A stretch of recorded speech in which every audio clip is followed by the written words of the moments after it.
It's your boy Young I give him that thing. Control like a stand and punch in America. Banyi doang ban control like a stand and punch in America. Banyi doang ban wo kojile kankaro watana watching. Oga level juir kwa ogara ilek. Panda wadia punch in America. Banyi doang ban chingitongo pandon kujuera baya cheka. Paku panda juir wadia di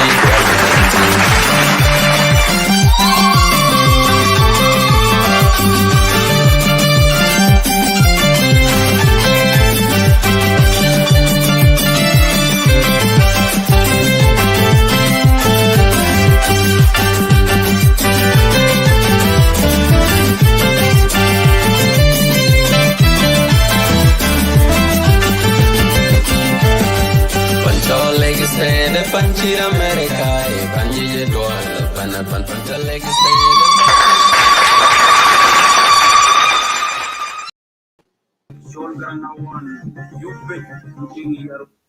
Hello, everybody. Welcome to Lake State Media. Please start sharing the video. While we're waiting for our guests, please start sharing the video. Thank you.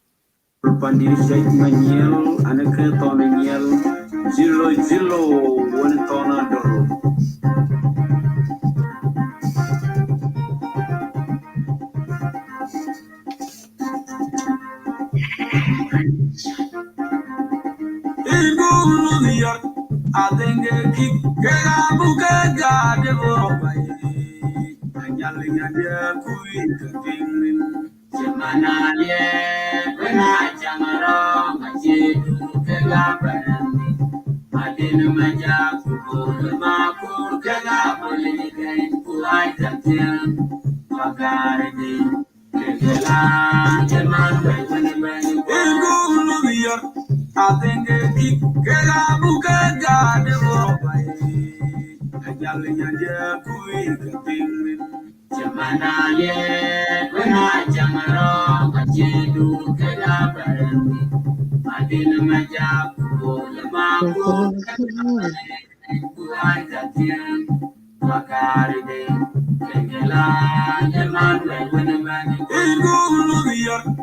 think they keep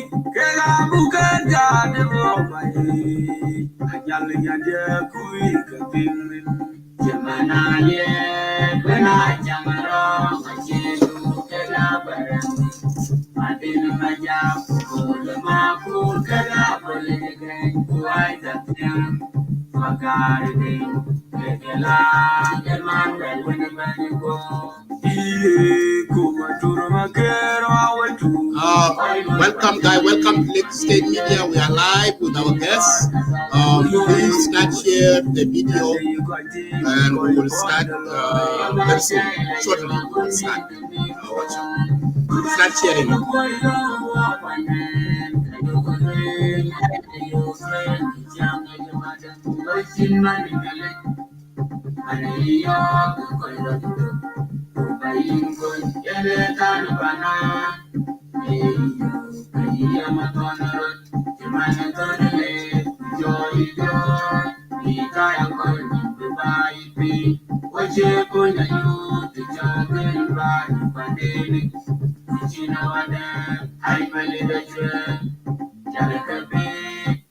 Okay, we'll start the music. Brother Peter, Ken, welcome to Let's State, and thank you so much for joining me so we can host. Our guest is here, and please, I would like to give you this opportunity so that you can introduce our guest, and we'll start from here.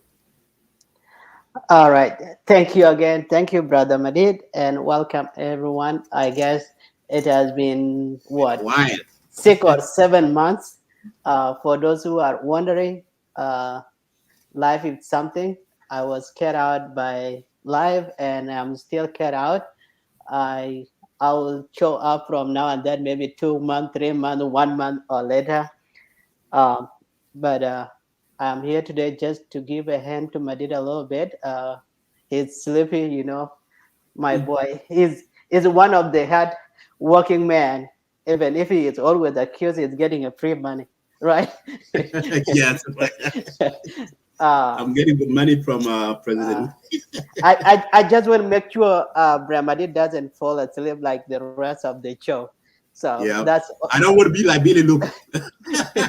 They will take the screenshot and just post it. well. I will not help you if Bill is coming around to beat you up. Then I will not help you with that. Uh, uh, I believe the main goal of Lagos State Media was the fact that we are here for entire uh, people of South Sudan, and our main goal was has been always anyone that have an idea. It doesn't matter whether you have a political background that's different from mine, from Madid. You came from different tribe, a different religion. Your voice is always welcome. And recently, we have one of the trending news that's going on around pertaining the issues that are related to South Sudan. Uh, we have we have heard about the the coalition, and Abraham Awolich was one of them. Uh, you guys have had you guys has had him couple times, but for there are few probably it's well known for those who are here in the United States and mostly Jechamer of Dimo. Um, I will not introduce him. He will introduce himself. But if you have a question for him or you want to get to know him, this is a chance, and that's why we are here today. Uh, Marit, without further ado, you you can bring Abraham because it's getting late for him, and it's also you are about to go to bed. Yeah, Um, thank you. So we're about to bring up Abraham Awolich. For those of you who are calling for link, please, we are not going to give the link out because this is an interview session.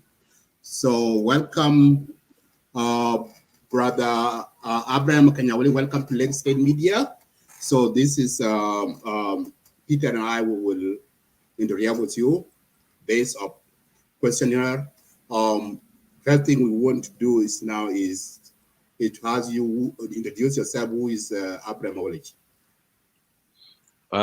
Thank you very much, Leg State Media hosts and the listeners. I'm delighted to share this space with you. And Abraham Awolich is a South Sudanese living in Juba. Used to live in the United States in the state of Vermont, but moved to Juba in 2001 in 2011, just before the Declaration of Independence. And I have been living here in Juba for the last 10 years. In 2011, 2012, we co-founded the SED Institute with Dr. Job Madut and Dr. Augustino Ting and many colleagues, which has been serving the people of South Sudan in the area of public policy. So we have been advising the government and the people of South Sudan how to serve public interests, what policies are important, should be given priority. So that has been my job. And I was also serving in the National Dialogue Secretariat, providing intellectual backstopping to the leadership of the National Dialogue. And the National Dialogue ended in November 2020. So right now, I am a member and a co-signatory to the People's Coalition for Civil Action, which I think is the capacity why I'm here now. Thank you very much. Thank you, Abraham Awolich. My first question is: Can I start with, as we know, you mentioned about the new group that you guys found, People's Coalition for the Civil Action. Can you tell people of South Sudan what is the People's Coalition of Civil Action? What is it for? The People's Coalition for Civil Action is not a political party, and it is not a normal civil society. It is a political action group. It is a pressure group who has the intention of bringing pressure to bear on the government of South Sudan to make changes. And we have witnessed uh, since 2005, when we got the autonomous region of South Sudan and the government of Southern Sudan, up to the independence we got in 2011, we have just marked this past month the 10th anniversary of the independence of South Sudan.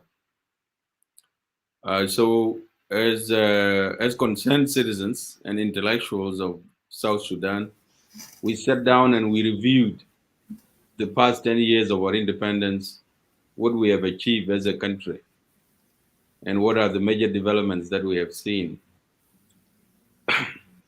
And we tried to project also the next 10 years, how they look like.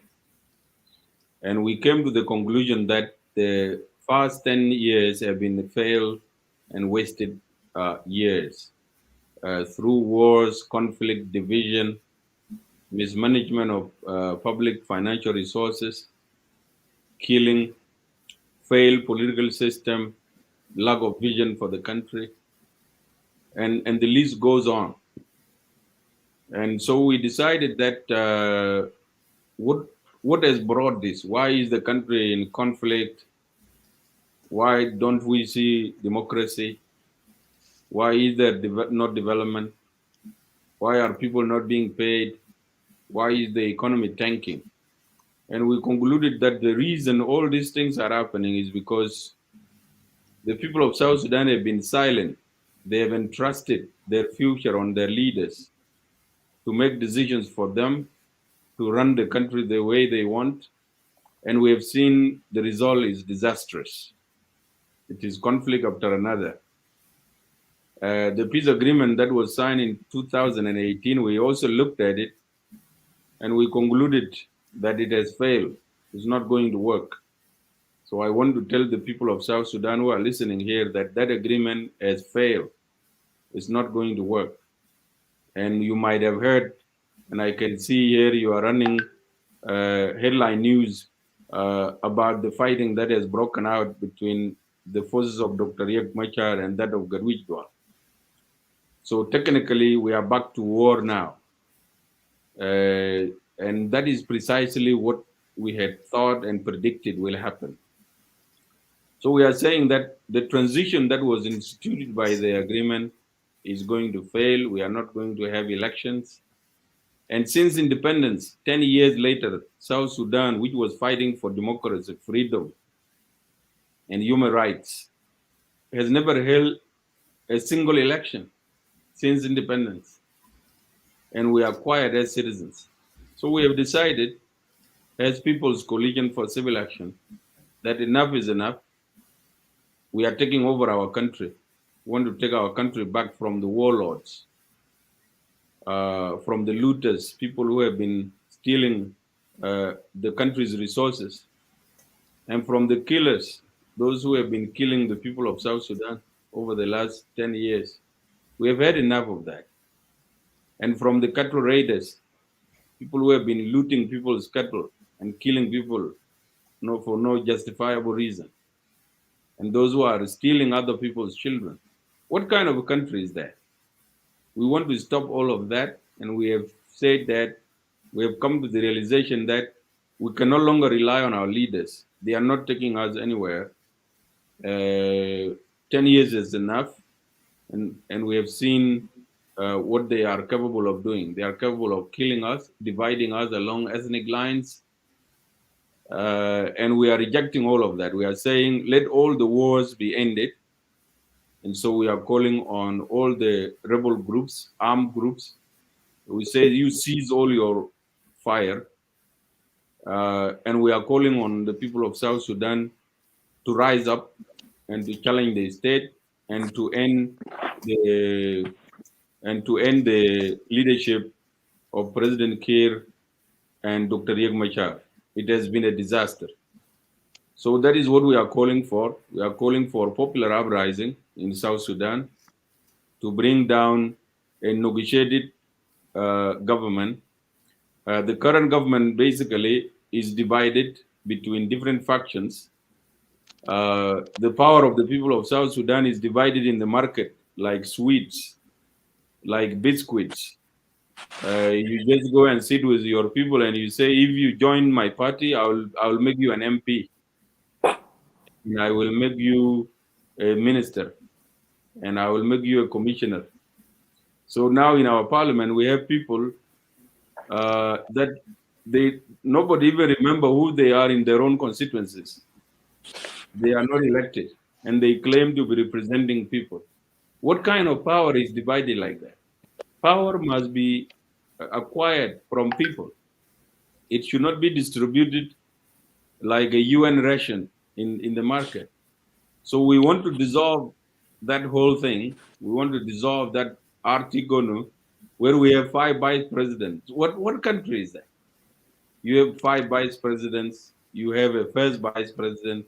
You have president, and nobody is in charge. In fact, power has been divided such that nobody is in charge of South Sudan.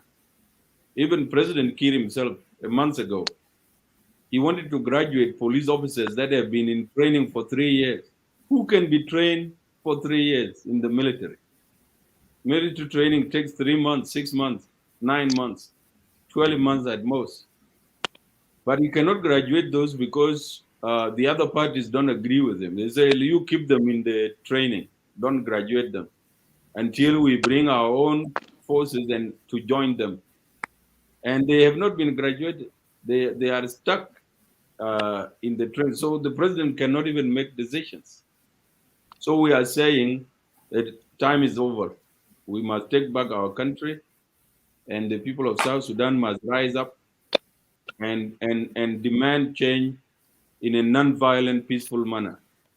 This is possible, given the current situation in the country.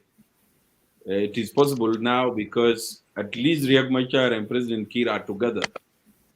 If you were to ask for this when Dr. Riek was outside, you could be termed as somebody supporting Riek Machar or supporting another rebel group. But now they are all together in Juba. So we are asking all of them to leave and create a new space for the people of South Sudan to go for elections and to elect new leaders, people that respond to them. So that is what the coalition is advocating. And we want to make it clear to the people of South Sudan that there is no crime in people asking for regime change. Now in Juba, if you talk about regime change, it is as if you are a criminal. But regime change happens everywhere in the world, even in the United States. You just had a regime change recently when the people of the United States voted Joe Biden in. That is what is called regime change. Regime change is not a strange thing. That is what happens. That is what is supposed to happen. Regimes are supposed to change, and they are supposed to be changed by people. And so we are definitely asking for regime change, and it is normal to ask for regime change, either through election or through popular uprising. The only means and method of regime change that we cannot accept is through armed struggle or through an imposed international action. We cannot support those two. We don't want our country to be taken over by UN, as some people have been advocating for that. It is our country, and we cannot give it to anyone. We bought it with our blood, and we cannot fight to take power. We have rejected that because we had spilled enough blood of our people. That has to end. But it is normal to change the regime either through popular uprising if people are unhappy with what is going on, or through elections. And it is obvious that we cannot get election because the current system will never give you elections. As soon as you arrive, you are closer to an election, they will create a new problem. and then you will have to have a new transition in which they are always in power. No, they don't want anyone else to come. So we are calling, because the election is not possible right now, we must do the regime change through popular uprising and then have an election, so that whatever government comes in place is a government of the people. We can also be changed when people want it in the next election. People can change that regime again and look for a new regime that will serve them well. That is what we are calling for. That is what the Coalition for Civil Action stands for. And that is what we have been advocating. And obviously, that is the reason why the government is very unhappy with what we are doing right now. Thank you. Yeah, thank you, Abraham. So I have a follow-up question about that before I move to that question. You talk about the regime change, and yeah, and you give out example about what the election that we get in U.S. like a few months back. You're supporting your group now is supporting the uprising, and that is like what happened in northern Sudan, and like what happened in Libya and other countries. And a good example you see after the regime is changed, after the president gone, afterward, you see what happened in Libya, you see what happened in northern Sudan and other country. The outcome is not a good result. There will be still chaos, people still killing each other. My follow-up question is how the people of Coalition for Civil Action will do it. The same thing in South Sudan.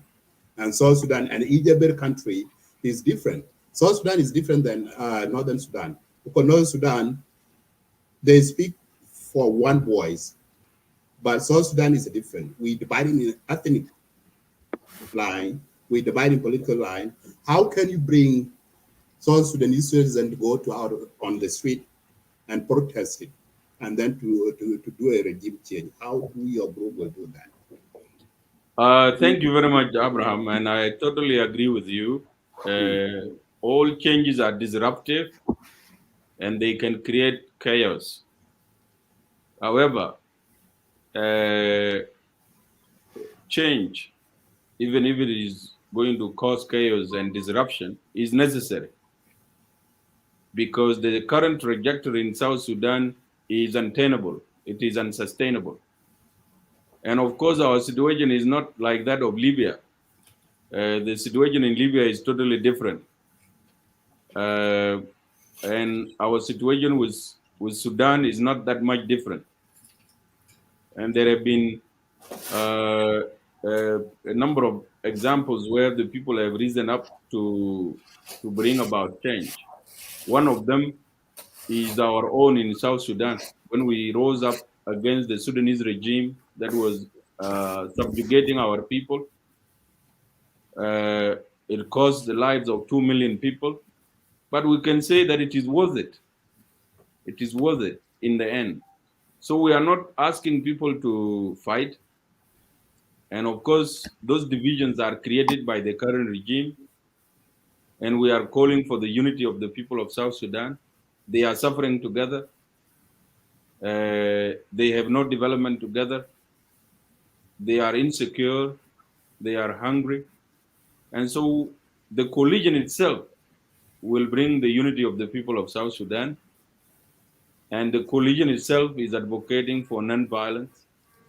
So it is only if the current leadership decide to advocate for violence, that's when it can be chaotic. Because what we are calling for, we are simply asking President Kiir and Dr. Riek Machar to help in the transition. We are simply saying we can no longer have you as our leaders. So let's sit down together and reason how you exit peacefully and how the people of South Sudan can bring in a new regime. So if they are willing to do that, then there is no chaos. It will be an orderly transition, a negotiated exit of power, out of power by those leaders, and a negotiated reinstatement of a people's government. We don't see any chaos arising out of that. The only way chaos could arise is if the regime tried to resist and try to suppress the people of South Sudan violently. That is the only way you can be concerned about chaos. But we will manage it. You have seen already the fighting has broken out. So the current state of affairs in South Sudan is all about violence. And so if you are not concerned about that, then you should be you should be least actually concerned about popular uprising. Because what is going on in Juba now, you never know, it is brewing. Who knows, maybe Dr. Riek and Kir Mayadit will fight in the next 2-3 days. And you are back to war. You are back to chaos. So either way, we get chaos. But we think a chaos that is caused by popular uprising is temporary. Because the people of South Sudan have one objective, and that is to get rid of a system that has failed them and to put in place a system that will work for them. It is very simple as that. So we think that we have the organization in place, and we have ideas in place, and we have the unity of people of South Sudan in our minds. We are united already. We have united the country already as we speak with you right now. We have actually united the people of South Sudan already within 7 days since the declaration of our coalition. We have already united the people of South Sudan within 7 days because we are sending out positive messages of unity, positive messages of peace, positive messages of change and revolution. And we are succeeding in doing that already. So we believe that there would be no chaos as long as the transition is negotiated. It's not one that is battled out on the street where the leaders have to be humiliated and killed. We don't want that. We simply want them to participate in the leadership transition. It is only if they refuse to do that, and if they refuse to negotiate with the people of South Sudan, that is the only time you would expect that people will be so angry that they will go to the streets and cause rampage. And if the government tries to bring out soldiers to suppress them, the army itself will split, and that is what we are afraid of. They will split and begin to confront each other. Those who will support people and those who will support the regime, and that is precisely what we don't want to happen. We want to create enough pressure on the government to realize that the need for dialogue is necessary, and it is a dialogue that is based on the exit of the two leaders at the very minimum, or the exit of the entire Artigono at the very minimum. That's what we are asking for. And so your concern about chaos is in place, but either way we get a chaos. Whether you keep the current status quo, you continue the killing, the corruption, the division of the people of South Sudan, the cattle raiding, lack of development, or you get a short disruption by the popular uprising, and you get your people to put a new government in place, which will bring order, which will bring peace, which will bring unity. I think I would choose the latter, the latter, yes. Mm. Yeah, thank you. My next question is about seeing you guys start your movement last 7 days. So how many are you in the People's Coalition for the Civil Action, and who is your leader? And I see that's a question because yeah, and I see that there were 4 of you who signed signature, and that second question that will be go with that question is about yeah, go ahead and I will follow up with that question first. So answer All that. right. First of all, as far as we are concerned, how many of us we are? We are 12 million people. That is the entire population of the people of South Sudan. And I can tell you that more than 3/4 of the current ministers in the government are with us. And I can tell you also that the entire army and this national security and the police is with the People's Coalition for Civil Action. And the regular citizens the churches, the traders, the teachers, the doctors, all of them are with People's Coalition for Civil Action. What we simply did was to pick representatives to sign the declaration, both to minimize exposure of the group, but also to authenticate the document, that it is a document that is real and represent the views of people. And so the 4 people that have signed are not the members of the coalition. We are much more than that, and we are much deeper into the states, into the counties, and even among the diaspora. We have massive support. Now, with regards to the leadership of the coalition, we are using a new approach in our structure as a coalition. We have refused to set up a leadership structure. We are all leaders. What we have done is simply assign duties and roles to individuals. So we are a loose leadership coalition, and so you have no chairman, you have no secretary, you have no deputy chairman, or any kind. We simply assign roles and responsibilities, and the message is simple. We want to play down this idea of leadership. You don't have to occupy a certain position to be a leader. You guys in the Lake State media, you are leaders. You are shaping the opinions of the people of South Sudan. You are leaders in your own right. And you don't have to be assigned any position. You are role models for the people of South Sudan. They follow you. They listen to what you say. And so that is the model that we have developed. We are a loose coalition of the people of South Sudan. Leadership is not a big deal. We simply assign ourselves roles. For example, I am speaking here for the coalition. That is a job that has been assigned to me to articulate the vision and the objectives of the coalition to the people of South Sudan. There are others that have been assigned to deal with communication and technology. Others have been assigned to diplomatic engagements. Others are dealing with security of the members of the coalition, and so forth. Others are mobilizing people at the grassroots. So we don't have. I don't want to say that we don't have leaders. We don't have positional leaders, but we are leaders of the. Those who are organizing are the leaders of the coalition, but we don't have positional leadership in the structure of the coalition. So that is what I can say.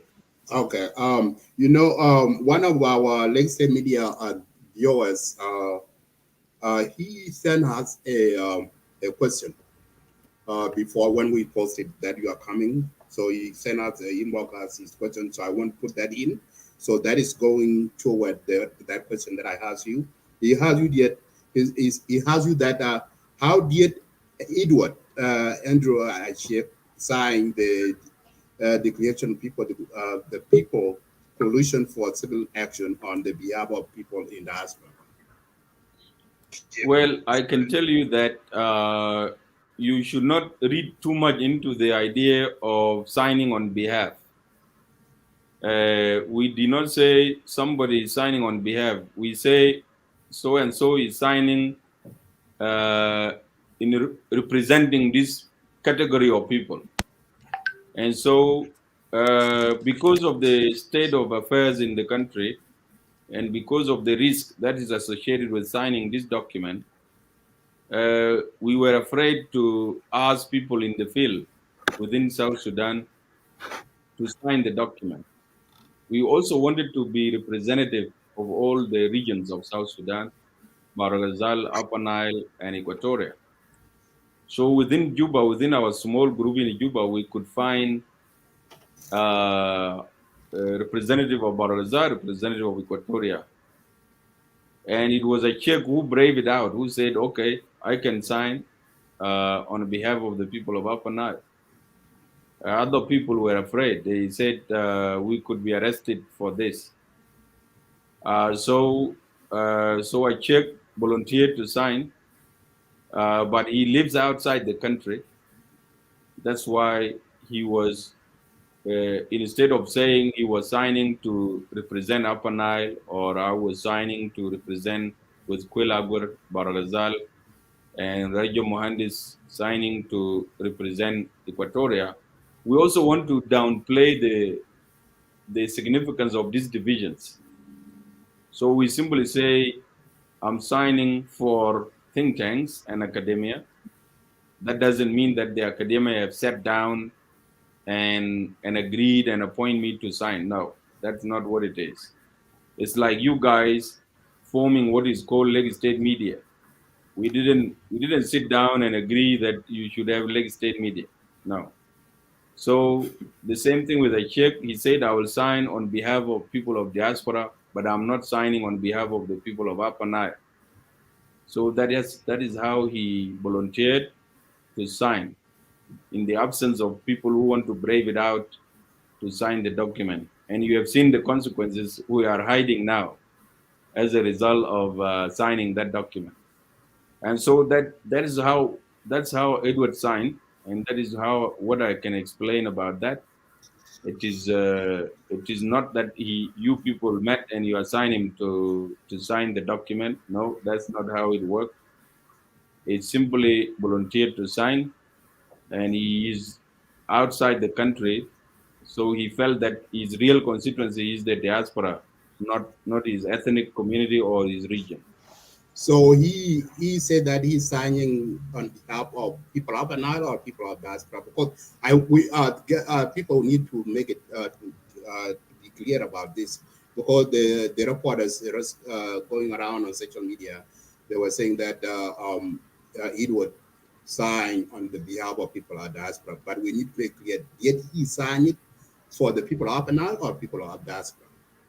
Well, I don't want to say signing for or on behalf, because if you say signing for or on behalf, you are suggesting that people met and then they select a Right. representative. But that is not what it is. It is an individual volunteering to commit to sign, Okay. but he comes from a particular group of South Sudanese, either academia or civil society, or if there was a priest who signed, we would have said he signed as a representative of the priest or of the churches or religion. So it is simply we wanted to achieve three things with signing in that way. One, we wanted to depersonalize the the document. It is a document of the people of South Sudan, and so we are representing sectors of South Sudan. We also wanted to downplay the thing of leadership. We didn't want to sign as a chairman of this or a secretary of that or the deputy chairman of that. We wanted to downplay that. We also wanted to downplay ethnicity and region. We didn't want to say I'm signing for Dinkas or Nuer, or I'm signing for people of Bargazal or Equatoria. We wanted to downplay all those things that divide the people. But what we want to promote is the section of our society. We wanted to promote the sections of our society. For example, I am a leader of one of the think tanks. So I sign on behalf of think tanks and academia, but the academia and the think tanks did not meet to select me. But I come from that sector. It would be like if you were to sign, you could also sign for media because that is your background. So I don't want it to be taken as if Edward Achek signed for the people of diaspora, and that is the voice of the people of diaspora. No, but that is the group that he likes to identify with in his personal capacity. So I think that explanation is sufficient. Yes, it is. And this is the reason why we focus with this question is because um, people of diaspora, South Sudanese diaspora, they are so divided. This is the fact. So, so we are so divided here based on tribal line. That's the fact, based on our political background, especially this is the reason why. And so my next question, let me leave it that way. My colleague Bol and Peter will follow up their question. So Bol Marco, welcome, thanks, welcome to the show. Let me finish those questions and then I will give you guys a chance so that you can put up your question. So my next question is about what is the reason why the former governor was arrested by the South Sudan National Secretary? What's the reason? Governor Quill was arrested because he and us signed a declaration asking for popular uprising. So the government doesn't want that. And so that is basically the reason. And he has not been charged for having committed any crime because it is not a crime to ask for people to uh, to rise up, and it is not a crime for people to ask people to vote for somebody they like to vote for. It's simple as that. Simple as that. Citizens have right to express their opinion. For example, if somebody there, and there are many groups now, uh, got out and disagree with us and say the approach of the People's Coalition for Civil Action is wrong, it is not a crime. It is their right, because there is no one way of looking at things, at national issues.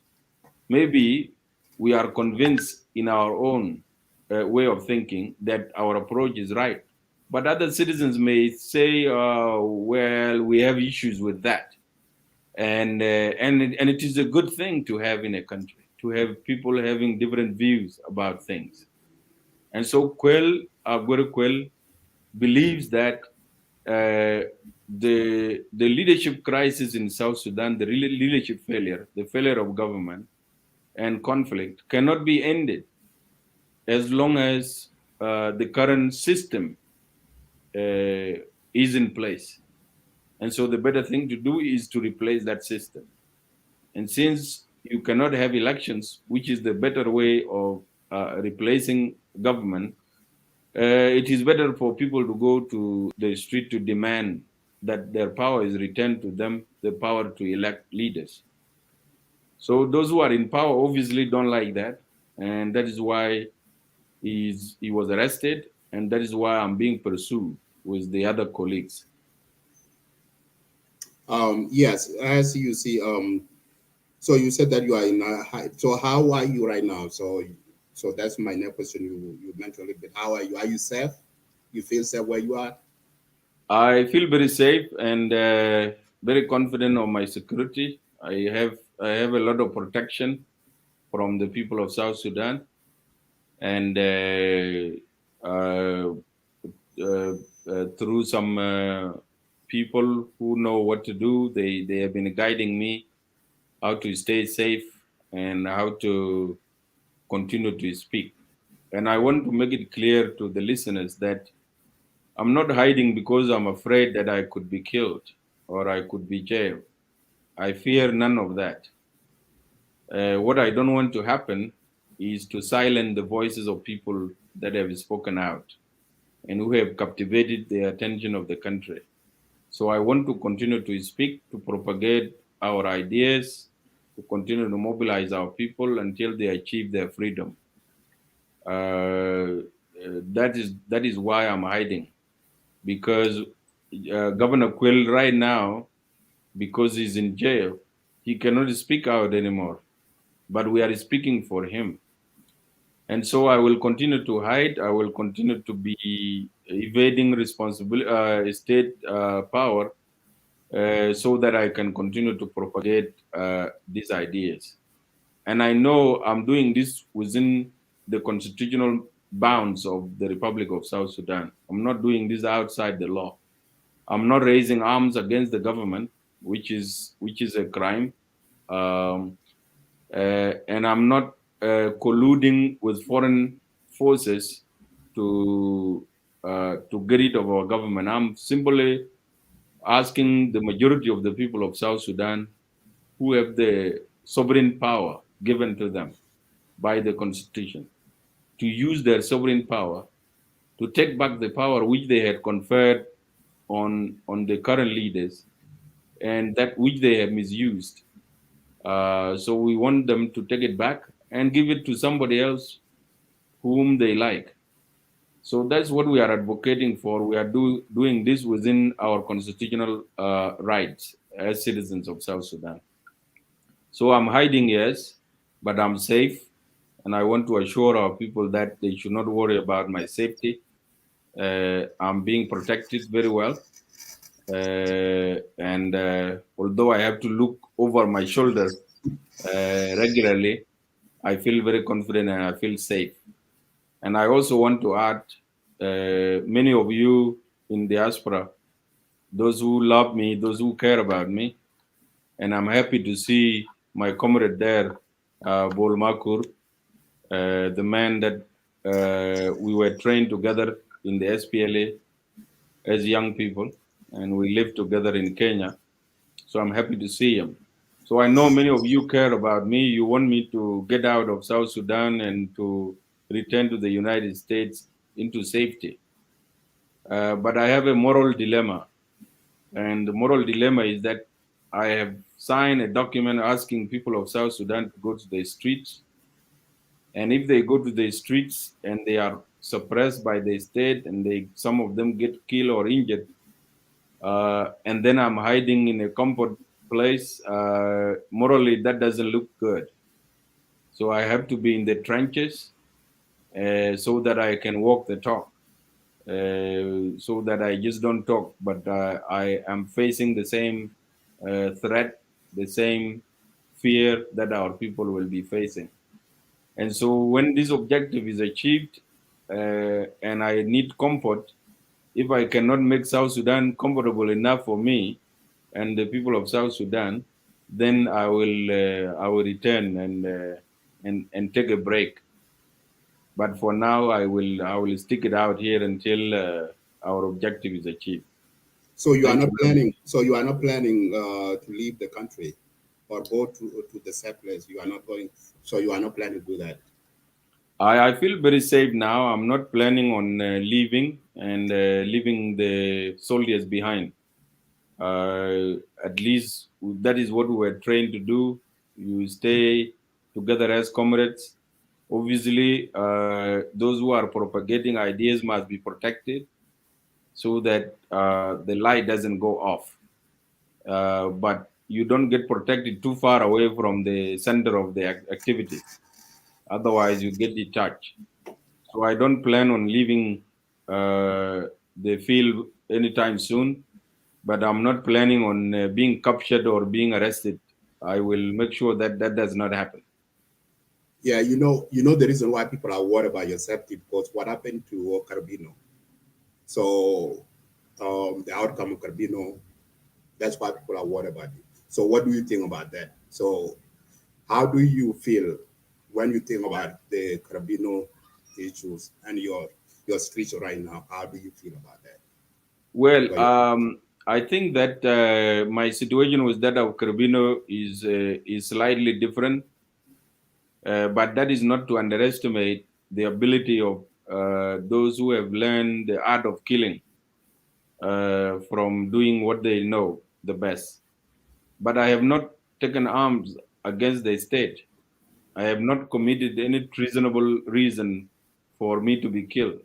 So even if the government of South Sudan were to capture me, they will have a lot of difficulty justifying killing people who are just speaking within their constitutional mandate. So my fear is that I'm not. It is not that the government is looking for me to kill me. If anybody were to find and kill me, it would be a mafia. These would not be people that are authorized by the legal institutions of South Sudan to do that. So I am very confident that I'm safe now, and I'll make sure that the mafia doesn't get me, kill me, but the state has no reason to want to kill me. They simply just want to arrest me so that I can be silent, not to speak. Carbino was allegedly having raised arms and wanted to rebel against the state and wanted to use the force of arm to achieve his objective. And so the state overreacted and they had to neutralize him. It is not that it was justifiable that that he should be killed. Nobody should be killed. No citizen should be killed. But at least the state can justify their action in saying that he had raised arms against us and we were fighting in the field. So that is what I can say. That what we are doing now is not punishable by killing. It is not even punishable by arrest or by detention. It is just that people wanted to be threatened so that nobody should dare again to speak out. So I'm confident and I can assure you that I will be safe and I will continue to speak out. All right, thank you. So my next question is about so you said that before you have a lot of support in South Sudan. Do you is that the politician leaders within the government or President Salva Kiir join you guys movement? Well, Or with I or can tell other you other that I can tell you that there are a lot of sleeping cells within the government. I told you before. Even among the 5 vice presidents, maybe we can equally share the numbers with Kidid and Reactid. We have solid support within the SPLM. People are marginalized and disenfranchised. We have support within the SPLM-IO. Even among those who are fighting today, those of Gadwidwal, they are sympathetic to what we are doing, but we simply tell them that violence is not a method for bringing change in South Sudan. So they should abandon rebellion and fighting. And even those of Thomas and those of groups of Paul Malone and others, they have reached out to the coalition, expressing their sympathy toward what we are doing. But in response to them, we say we don't want to be associated with anyone carrying arms against the people of South Sudan. We stand against violence in all forms. So we want them actually to abandon rebellion, join the People's Coalition for Civil Action, and use the non-violent means to bring down the government rather than shedding more blood of the people of South Sudan. So we have massive support within the security system, but we are saying that we don't want a military takeover because military takeover would be contrary to our non-violence and democratic approach. So we do have support. We don't want to name people because you cannot be supporting a renegade group when you hold a government position. So people are discreetly sending their messages to us, and we don't want to expose them. But on the D-Day, it will be clear who is with us and who is against us. So that is the time we are waiting. So when is the D-Day? The D-Day is not too far, but we are giving it space. On Monday, we are going to make an important announcement where we are going to invite the people of South Sudan to revive their nationalism, and maybe we'll ask them to do something small to express their sense of nationalism.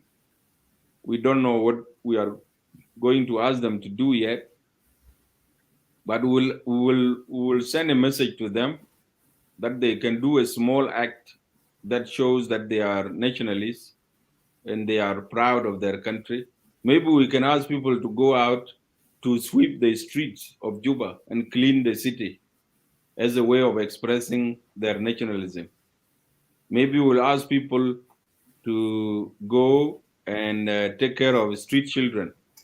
So we want to start slowly to build that trust and to build confidence and unity among the people of South Sudan. And thereafter, we'll have a D-Day. But we will not have a D-Day that is more than a month away. It will be within this month of August. That is when we'll come out with the D-Day. We'll announce the D-Day within this month. It will not go too far. But for now, we are using this period to do three things. One, to pass out our message and our vision, what we envision the South Sudan to be, and the change that we desire. That is what we are doing now. Two, we want to mobilize our people, organize them, and preach to them nonviolence, action. So it takes time, and there are technical things that you have to put in place to make sure that people actually don't go violent. And the third thing is we want to give the people in government, President Kiir and Dr. Riek Machar, and the people of RT Gonu, time to reflect on our challenge and to see whether they can initiate that change within and initiate dialogue and negotiate peaceful exit so that they can be given guarantees and assurances and privileges and be treated as heroes, people who fought for South Sudan, and be given honors. In fact, in one of our letters, we have said that they will be inducted into the hall of, instead of a hall of fame, we will induct them into the hall of heroes and heroines. That's what they deserve. They have just overstayed and they have lost the capacity, and this is 21st century. They cannot run it. They just don't have the tools, the preparation, and the skills to do it. So we are simply giving them this time also to reflect internally to see whether they can themselves be part of the change and negotiate their exit. So we are opening this window for those things to happen. But we will announce a D-Day within this month, maybe within a week or so, or more than a week. We are still working on that. But as time goes, we'll be taking small actions to build a sense of nationalism, a sense of patriotism, a sense of unity among the people of South Sudan in preparation for the D-Day. Okay, thank you. Yeah, Brother Bolmakur, unmute yourself so you can put in your questionnaire to your colleague Abraham Awolich. Thank you. Thank you, Abraham Adid, for welcoming me to the show, because I had been away for a little while, and I am also very excited to see my colleague Abraham Awolich, and I thank him for his insisting on what is he doing. Before I go into the question, I also thank him for acknowledge the people of South Sudan, and he said before that he's my colleague, and I am assuring the people of South Sudan, if your colleague is in the pit of the lion, you don't deny him. You said we're gonna get him out. So Abraham is my colleague. We were trained together, and we left South Sudan actually the same day, because we left when we joined the movement, which is the current SPLA, SPLM. We left from Yerul and walked several miles. 2 days later on, we picked Abraham Awolich up and other miners from western part of Yerul, or eastern part of Yerul, something like that, which is currently called Aliap. So we walked and toward Bor. We came to Madiang Bor together. So we left the same month, and we came to Dima, where we joined the struggle. We joined Dr. John Garang and other Red Army which bring the success of today that we had our country. Abraham, I will ask you one of the question is not concerning about what you're doing right now. It's something that I was hoping you were doing previously.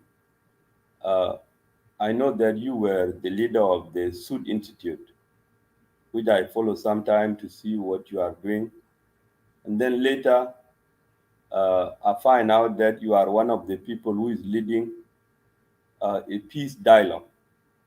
So, can you tell us about what is Sud Institute?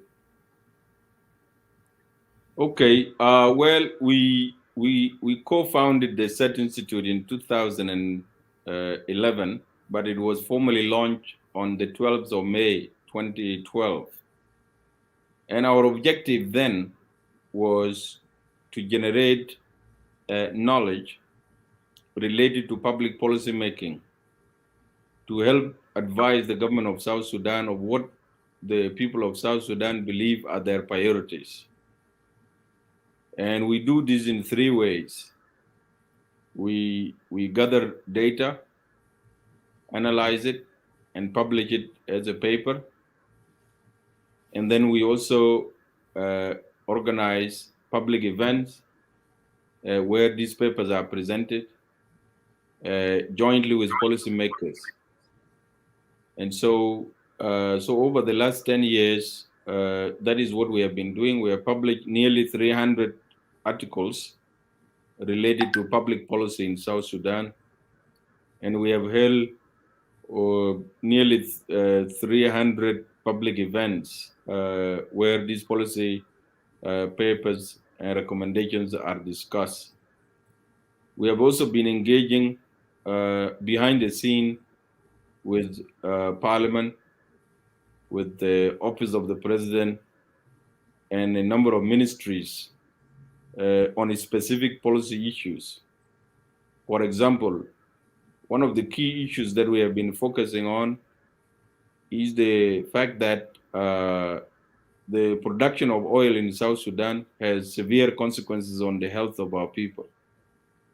Now in Rueng, for example, and in Malut, for example, many women have become infertile. They are not producing children. And when they are lucky to conceive, children are born with a lot of conformities, disabilities and disconformities that are debilitating. And so we have been advocating for a much more cleaner oil sector. And we have also been advocating for resources that are given by the government to the local people, to the local government, and to the local communities.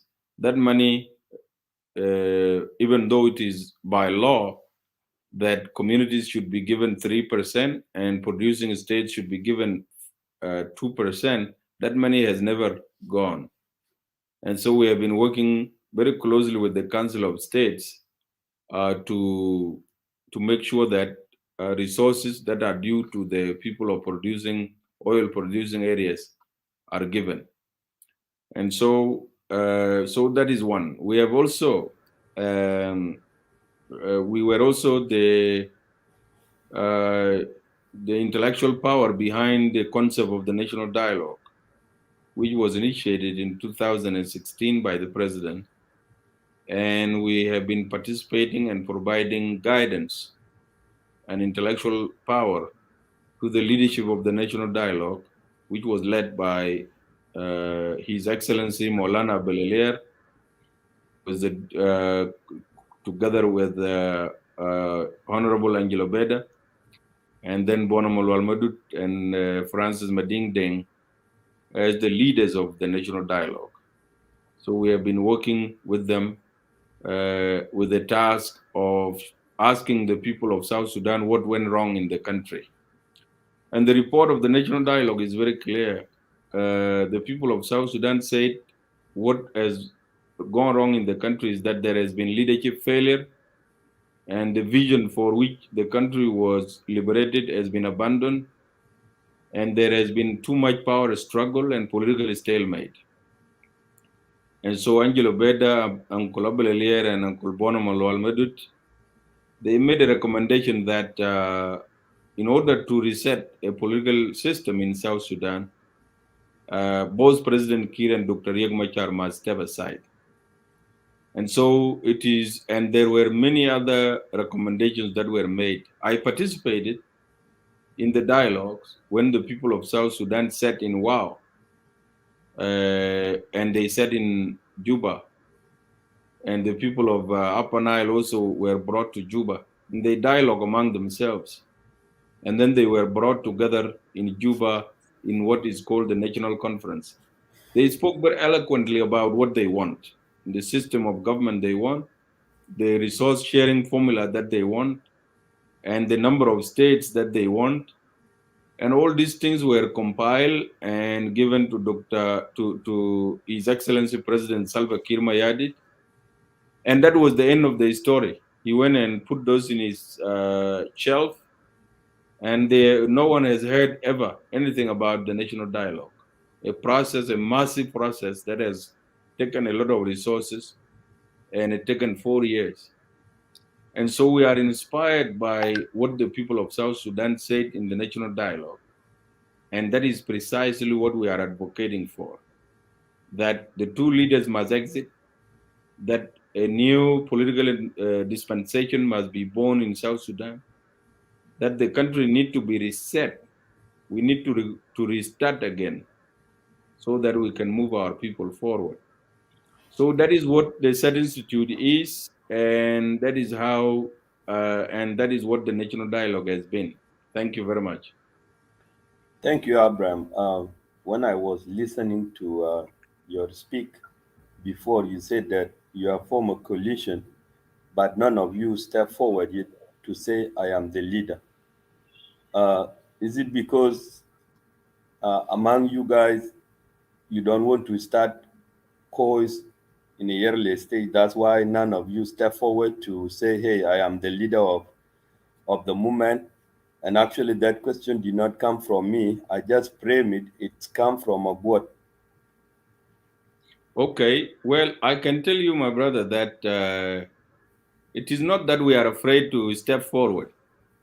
As I'm talking to you now, I'm talking as a leader and as a representative of that organization, and I have signed. And signing this document has consequences. That is why Kwela Agure has been arrested. So it is not the fear that we don't want to be leaders, but we want to de-emphasize the idea of leadership in South Sudan. It has been fully misunderstood. People go first before you, if you, even with the student bodies now, it is the leaders that are determined first before you even create the body itself. So we are obsessed with this idea of leadership. So we want to downplay that. You don't have to really have a position to be a leader. So we are simply not saying that there is no leadership. There is leadership. There is somebody that release documents. There is somebody that articulate what the coalition stands for. There is somebody that mobilize people.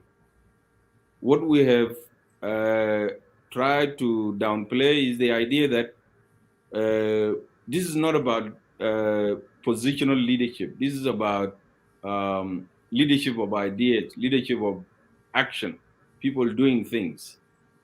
And so we have stepped up to lead this process, and my colleagues, Governor Kwela Agure is one of the leaders of this group. My colleague Rajab Mohandis, who has signed this, is also one of the colleagues. The other colleague is Joseph Akol Maker, is one of the leaders of this group, and myself. Those of us who sign and I check, we take responsibility for whatever happened. And so I could say that issue of leadership has been tackled and has been addressed. It is just that we don't want to call ourselves chairman or secretary or deputy chairman or all of that. We simply assign ourselves duties to deliver. Yeah, so Thank it you. is a new model which is difficult for people to understand, but we think that this is the best way to do this. And we also know that it is a people's movement. So if you rush in to go and form leadership before you even invite people, then you deny people the opportunity to want to become leaders as well. So we left it open, and there are many organizations that will join. And if we decide down the road that we really need to have a leadership structure, we will. But for now, we don't see it as important. We see dividing roles and responsibilities as more important. Thank you. Thank you. Thank you. Uh, I would like to advise some of my colleagues who are writing and some of my colleagues who are watching in the show. Many people of South Sudan are leaders, and political in South Sudan is designed that whenever you say something, it is taken as you are against the president or as you are against the leaders in the seat currently. That's false. We are leaders and we can disagree with President Kiir in a constructive manner. And that's what Abraham actually trying to tell you. And I have said my statement, and one person have just catch it and translate it differently. There's so many ways you can help a friend. If he's going into a wrong direction, you can tell him, hey, that direction is not going to be successful. So leave it that way and let's choose another direction. That's another way I can help my brother. It doesn't mean always that if I said yes, I will help him. It doesn't mean I will take a gun and walk to J1 and start a cause. That's not true. So we are all leaders. I am a leader. If I don't like something, I can choose to challenge President Kiir. He's my president. He can be advised. He can be told. He can be, be moved. But that doesn't mean that we don't like President Kiir. Look at Abraham, the way he speak. He speak very eloquently and respectful to President Kiir. He even respect him as Kiir did, as Riek did, which is a new term that I just heard today, and that's why I was smiling. Riek did. So Riek did also. We add DIT to his name from today. So he respect them, and he just speaking of a chain, you know. So let's not be let's not fool ourselves, because even you in your house, you are saying something that you don't want to come to media, but you are challenging President Kiir in your own way. A lot of people do that, but when they come to a place like this whereby we share ideas, they become bootlickers and women, who follow. So even women in South Sudan, they already walk to J1, and many of them say that we need a leadership change. Leadership change can happen in so many ways. It can, like for instance, he mentioned before that even the MPs today are not known who are they. So if we speak of a change will come with a lot of things. It can come with a correction. Okay, so do not take change in so many ways that, hey, people are against President Kiir, these people don't like President Kiir. That's not true. Change can be exposed so things can be done correctly. Thank you. Let me go to my follow-up question. Uh, you already talked about Sud Institute, which I like so much because you already had about the dialogue, which was my next question to talk about. I will not talk too much because I did not follow up with you to learn about the action that you guys are taking, even the name of the coalition that I've just seen. What I'm just advising you is that I'm happy that you said that we are not doing this uprise with the guns, but uprise in the country, even if it is uprise through speaking, it is also a violent, and you have to be very careful. Uh, I am here as a media. I am not choosing any side. We are not here to choose any side, your side or the government side. We are here to bring you to tell people of Sudan how you feel about the government, the current government. And remember also, you were a part of this current government.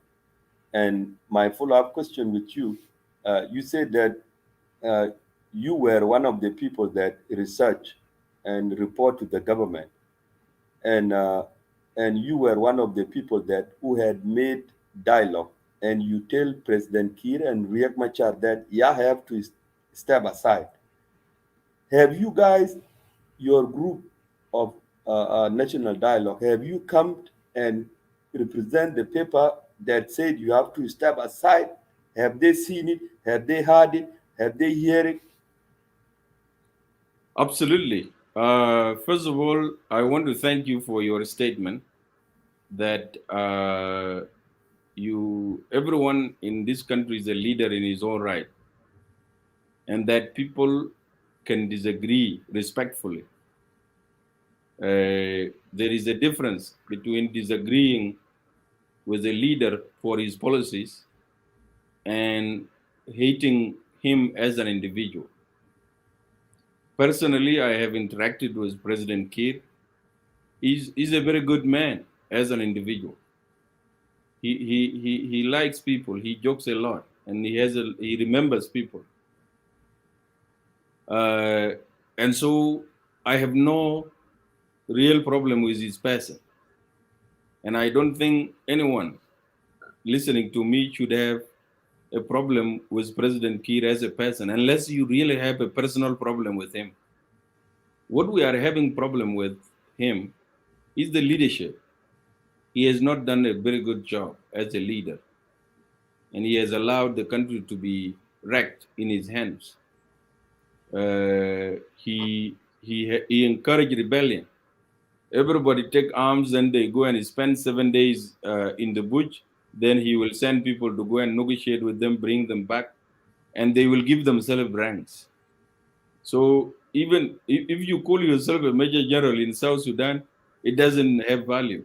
It has become meaningless. And you remember very well, my brother Bol, that when we were in Ethiopia, the guy who was in charge of Dima was Major Dr. Atem Riak. And he was, that being a major, it was a great value. And you know, Anthony Bolmadut, the late Anthony Bolmadut, was also a major at that time. They used to call them alternate commanders, but they simply were majors. And they were highly respected. They were of great value. Dr. John Garang himself was a colonel. But today, you find a very senior person in military rank, but that respect is not there. Because everybody goes to the bush and you give yourself ranks. So we have talked to President Kiir directly. He has been given the document in my presence, a document that contains these recommendations. And he is not very happy with that recommendation, and it's part of the reason why I'm on the run, because they believe that I had wrongly advised the elders to ask him to exit. But if you can think about it, just take time to reflect on it. Me telling Abel Elier and Bonomol Madut and Mading Deng, Majok, and Angelo Beda what to do. It's impossible. They are leaders. They are my leaders and they are my fathers. So I cannot make a decision for them. My job was to be their technical person. They would say, oh, can you do this? Can you type this? Can you write this? So the documents were given to him. These things were spoken in the national dialogue live on national television. So everybody heard about them. But obviously the president doesn't like it. He wants to stay in power. And so those who say that he should step down, he doesn't like them. And I'm very sure all those elders, he has some issues with them because of that. So you are right. It is it is not the person or President Kiir that people don't like. And there will be no day that I will insult him as a person. But we must admit that we fought for a country that has spilled the blood of 2 million people, and more are continuing to die. And it should not be allowed. He should not be allowed to do it the way he wants. He has really reached the limit of his capacity, and he must be. That's why we are asking him to do it honorably, even if it means he picked his successor. We will not argue with him. We simply want to honor him as a liberator, as a leader who brought the independence of South Sudan. That's enough. There is not more that the president can offer right now. He raised the flag of South Sudan. And so we are telling him that let us honor you by leaving power peacefully together with Riek Machar. And you open up a political space for new leaders to ask the people of South Sudan to confer leadership on them. That's what we are asking. And we are asking that in a respectful manner and in a non-violent manner and in a nationalistic manner. That's all we are asking for. So, and I agree with you as well that people don't have to agree with me. Actually, I need to be challenged. I need to be challenged that your ideas are crazy and that they are not practical and that they are wrong. I would not have a problem with that at all because that is the type of country that we want to build. No country should have one idea only and one person only. No. It is a collective responsibility. It is a collective leadership. We should all have ideas. And we should then sell those ideas to the people of South Sudan. And the one whose ideas are accepted by majority of the people of South Sudan is the winner. Simple as that. So I appreciate any criticism that comes. I would be happy to explain myself, to defend my position, and I would be willing to listen to any other alternative ideas. I don't assume that our idea is the only idea. We are Thank you. open to new ideas. But what we cannot accept is to maintain the status quo. The status quo is unbearable. We cannot afford another 10 years of the same. We are done with that. And we'll do anything in our capacity to reject that, provided that it is non-violence. So that is what we are doing, and I appreciate all of you for those important questions. Thank you, Abraham. You know, I will remind you of what happened in Kenya long time ago when we were student. I remember Kenya was not a multi-partisan. Party democracy. Yes, you even know it. So That's right. uh, Raila Odinga insists that Kenya uh, have to have many parties, and many parties were registered, and Moi was forced to accept the idea. And Raila Odinga insists, and Raila Odinga went to jail for so many times for this. But where is Kenya today? Uh, Kenya, for the reason that Kenya became a multi-partisan, serve Kenya. And Kenya today is one of the advanced countries actually that is acknowledged by the, the whole world. So my advice is that uh, we should speak within the parliament.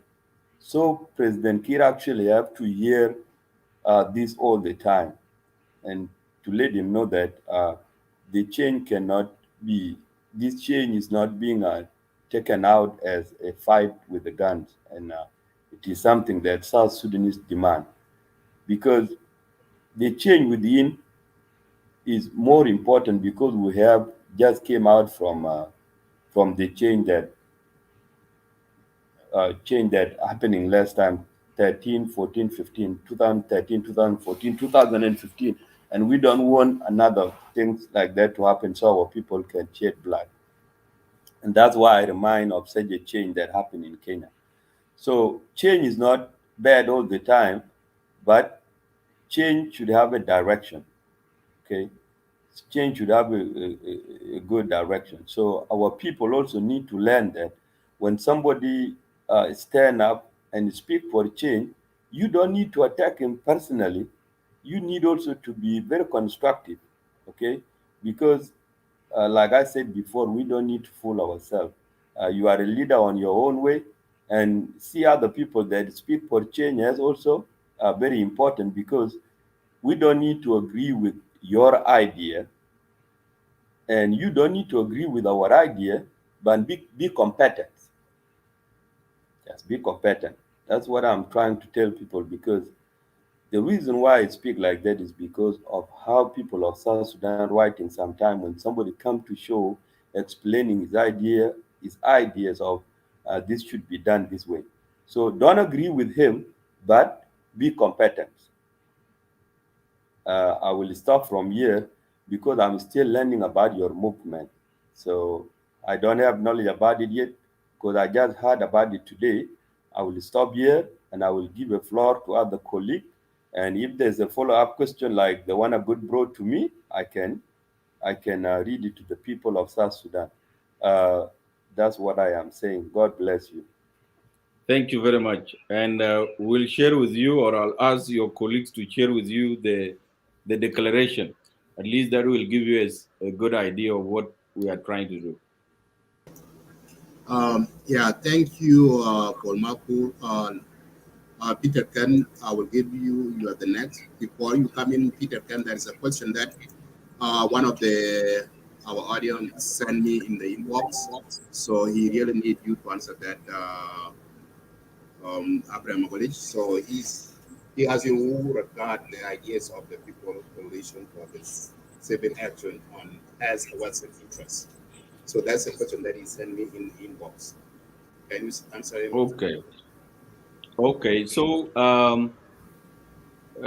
we have not, obviously, because of my connection with the United States, it may be, some people may think that because they have always believed in Juba, and we have always said they are wrong, that America and the other Western countries are looking to achieve regime change in South Sudan. And I said, no, they don't. You cannot stop them if they decide to do it. You really have no chance to stop them. So the People's Coalition for Civil Action is not motivated by any external power. It is inspired by the internal discussions that took place in South Sudan through the national dialogue. People have spoken very eloquently. I don't know if any one of you had once followed a conversation about national dialogue. If you did, you would have seen the candor, the, the level of truthfulness, and the level of bravery that with which people spoke. So we were inspired by that the people of South Sudan really know exactly what they want, but their own leaders wouldn't allow them to have what they want. So it was inspired by the national dialogue. And I can share with you also the final report of the national dialogue and the covering note of the national dialogue leadership, which was signed by Abel Alier, Angelo Beda, and Bono Malwal, which articulated very well what went wrong and what the people of South Sudan want and the recommendations that they have made. So that is what has inspired us, and we are fighting for the voices of those who dialogue for 4 years. And they have given their recommendations to the government, and they have been rejected and swept aside. So there is no Western interest. And in fact, it is ironic that people worry about the West when they are looking for donations and humanitarian aid. They want the Western countries to give them. They want the Western countries to give them money, to give them food. But when they want to talk about democracy, they say, that is a Western thing, we don't want it. So which Western, if you want to reject the West, you reject it completely. Don't take their money, don't take their humanitarian aid, don't take their medicine. You cannot be selective of what part of the West you want to pick. So there is no Western interest in this. In fact, the countries of the West, they want to support the implementation of the agreement, except that the agreement is falling apart. And so the idea of the People's Coalition is a pure grassroots born process out of the South Sudan National Dialogue. It is not predicated on any external, or it is not externally driven. I have written against those who were calling for trusteeship in South Sudan in the United States. I have written against that with my colleagues at the SET Institute. We have been resisting that. South Sudan is a country born out of blood of 2.5 million people. You cannot give it to people to colonize you. That would be really the most idiotic thing to do. You go and ask foreigners, you come and govern us after you have fought for 20 something years, 60 years, in fact. So we are purely a grassroots movement born out of the aspiration of the people of South Sudan expressed through the national dialogue. It is neither a Western interest, nor Eastern interest, nor Arab interest. It is the interest of the people of South Sudan from their villages, from their towns. So that is what we are advocating for. All right. Anyway, thank you, Abraham Madid and Bolmaku, and also the viewers and Abraham himself. Um, I don't have my own question, but also the question that I have been getting was in my inbox, and also a question that maybe some of us, maybe we are skipping on the forum. The question that I had, someone is wondering why did it take you guys this long before you decided saying, okay, enough is enough? And what have South Sudan government done particularly? Okay. Well, first of all, I have already said that the country was divided, there was fighting, there was conflict. And so you could not rise up at the time and say, I want to achieve popular uprising while there is a fighting, there is a gunfight happening in the country. And the country was divided. Dr. Riek Machar wants to have, he went and mobilized all the Nuers and said, oh, the Dinkas are killing me. They have chased me away from Juba. And they all rallied around him. And then Kidid decided that, oh, my Dinka people, the Nuer want to take my power, come and protect me. And then in the middle, you have Thomas Shirillo saying, oh, the Equatorians have been marginalized, so come follow me. So the country was bitterly divided. And so it was not possible to rise up. But we did one thing. We asked the president to declare the national dialogue. And that is to ask the people of South Sudan, why are we fighting ourselves? And so from 2016, 2017, 2018, 2019 to 2020, we were dialoguing and we were hoping that the resolutions that would be made by the people of South Sudan would now be the basis for political reform and political transformation in the country, including the honorable recommendation asking our leaders to step down. And in fact, the national dialogue did not ask them just to step down.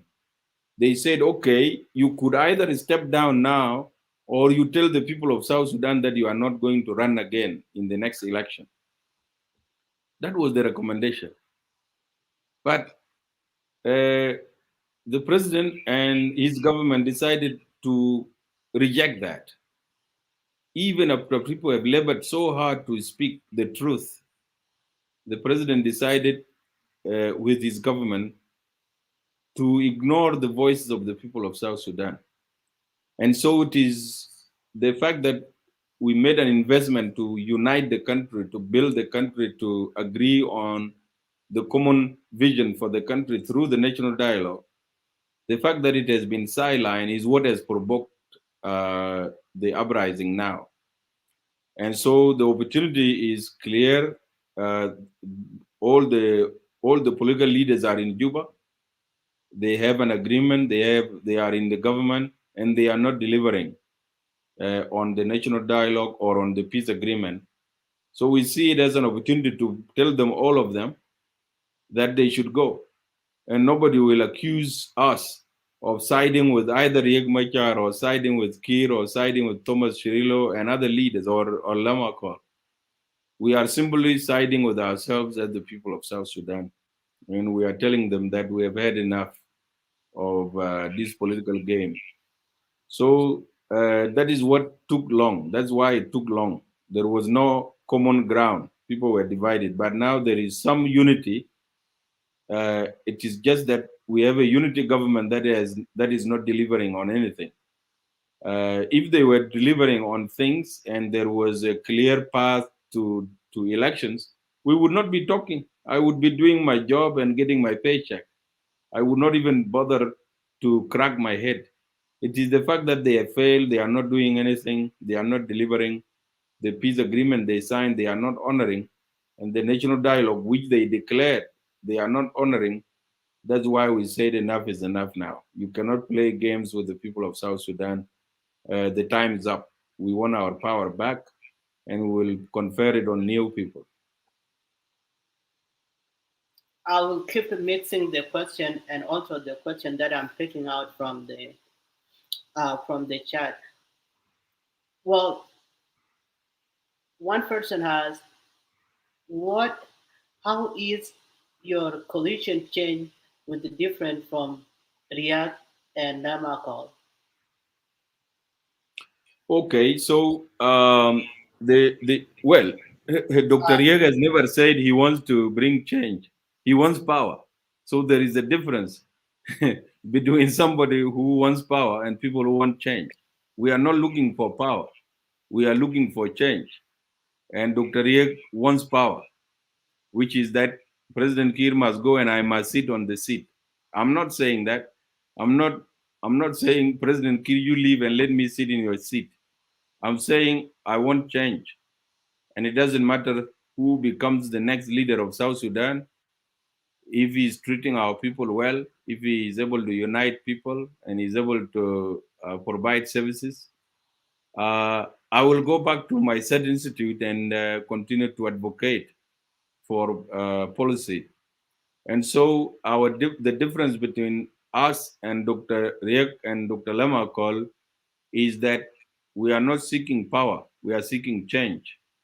Dr. Lem wanted power through election, and he lost the election to President Kiir in 2010. Dr. Riek, on the other hand, he wants to grab the power by force, and President Kiir also wants to keep the power by force. None of them wants election. So we are very different. We are ordinary people creating enough pressure to bring about change. Our end goal is not political power. We don't want to capture state power. We are not a political party. We simply just want to see change happening.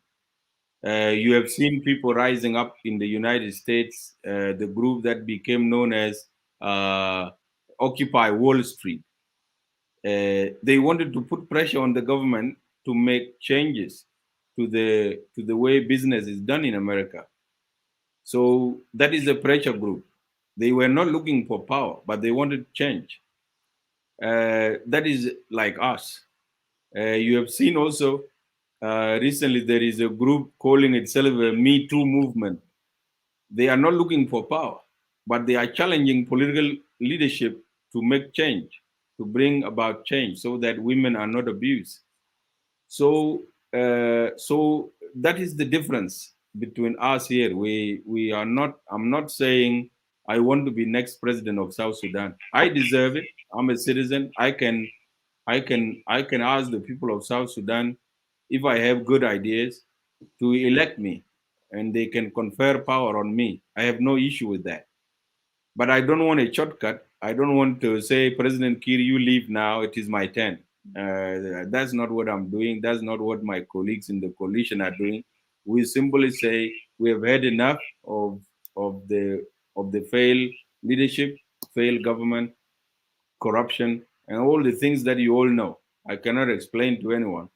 We simply want to change that. We need a new direction in South Sudan, and we cannot rely on the current leadership to deliver that. We know they cannot. So that is why we are asking for popular uprising. We are not asking for a military uprising, because the military change, you want to capture state power and you sit on it. But with the popular uprising, you cannot guarantee whether you are the organizer of the popular uprising does not become a leader. People can choose someone else, and we have seen that in Sudan. Those who organized the uprising are not in the leadership. They went and brought somebody from overseas, somebody called Amdok, and now he's in charge. Also on the military side, those who were organizing, supporting the civilians, were rejected, and they went and picked new people. So we are very different in that regard. Thank you very much. Okay, I'm focusing on the question that come out from the discussion. Mostly people who are listening here, who are watching the show. The next question is from Wani Lasso, who said, Mr. Abraham, did you have any support from the armed forces in the country to protect civilians against kill barbaric militants who could mercilessly kill civilians? Well, yes, we do have support within the army, and I don't believe that President Kiir want to kill civilians. I don't believe that. He just want to scare people not to try. But if they actually go on the street, he's not going to kill them. He's not. He's not. Even though he has done a lot of mistakes, one of the things that you cannot believe he would do is to order the army to mow down civilians. I don't think President Kiir would want to do that. But he wants to create enough fear so that you don't even try to go to the street. And so we do have support within the army, and we don't want to have armed confrontation between those who will support the civilians and those who will support President Kiir and Riek Machar. We don't want that, because the end result would be confrontation and violence. But we do have a lot of support, and we can say probably 80 to 90% of President Kiir and Riek Machar's army is with us. I wouldn't be surprised if some of their bodyguards would be the first ones to tell the man, time is up, you got to go. The moment we announce the D-Day, you will be surprised. Even the tanks that are deployed on the street to scare people, you will see civilians climbing on those tanks and celebrating on them. Yeah, so everybody is fed up with this system, and they will not shoot the civilians. They just want to scare you enough that they will mow you down if you try. But if you actually do it, I'm very sure President Kiir will say, "Don't do that. Don't kill civilians." And I'm very sure Riek Machar would say the same, because they know the consequences.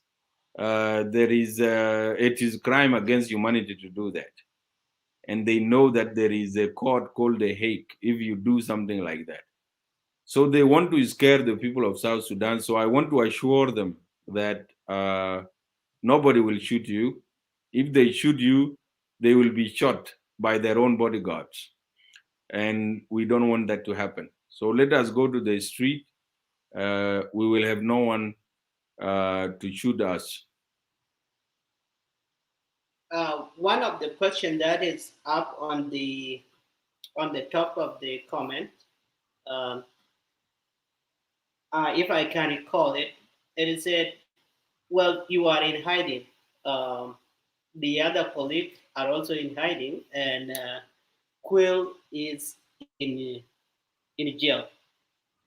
Who will be there on the ground to help as well? You know, to motivate people to know that someone is there leading the group, that they will not be afraid? That is a very good question. I love that. And what we are telling you is this: we have done our homework very well. We have 4 to 5 layers of leadership of this organization, and the first layer is the one that has come out to sign the document. And we knew that we were going to be arrested and put to jail. So we have left second layer to run the coalition right now, and they are running it, of course, underground, because if they were to come to the surface, they will be running like us. So second layer is there. They are running the thing. If they get exposed, the third layer will take over. If they get exposed, the fourth layer will take over. And if they get exposed, the fifth layer will take over. And obviously by that time we would have won already. So we have done our homework very well, and we have mapped out the state. We know where the weaknesses are. We know how they think.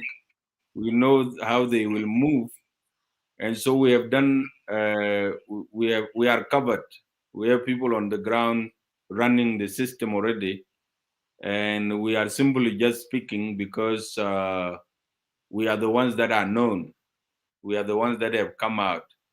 But what is in the darkness is we are using what we call the theory, the iceberg theory. Iceberg theory states that if you see a small ice in the middle of an ocean, what you see is not the real ice. There is the much bigger piece is inside the water. And so what you are seeing is the tip of the iceberg in the three of us, the four of us who have signed the document. The much bigger part of the ice is underground. It is inside the water, and nobody is able to see it. And so we can assure you that if you were to go to the streets today, you will be shocked. You will see allies from unexpected places. You will be shocked who will come and address you.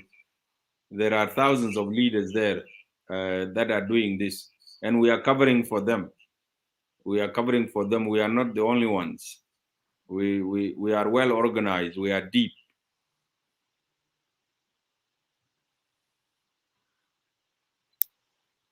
Um, one more question. Yeah, I think that would be good because my time is up.